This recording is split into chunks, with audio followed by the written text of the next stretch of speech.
నేను నియమించిన ధర్మమంతటిని గైకొనినట్లు నీవు నడిచి వాటిని గైకొనిన ఎడల దీర్ఘాయుష్వంతునిగా చేసేదను. మొదటి రాజుల గ్రంథము 3:14. దేవుడు ఎప్పుడైతే మనకు ఆజ్ఞాపిస్తారో అది మనం చేసినట్లయితే ఏంటంటే మన ఆయువు, మన లైఫ్ అనేది ఎక్స్టెండ్ అవుతుంది.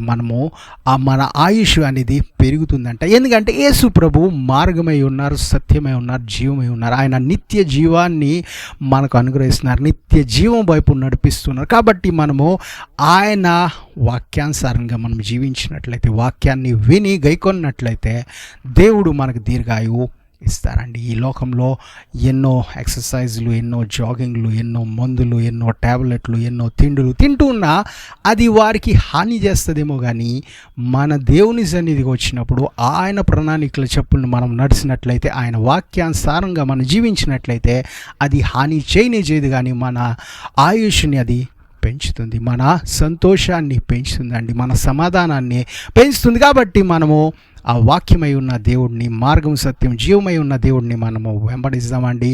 గట్టిగా ఆమేన్ చెప్దాం. దేవుడు మిమ్మల్ని దీవించును గాక. ఆమేన్.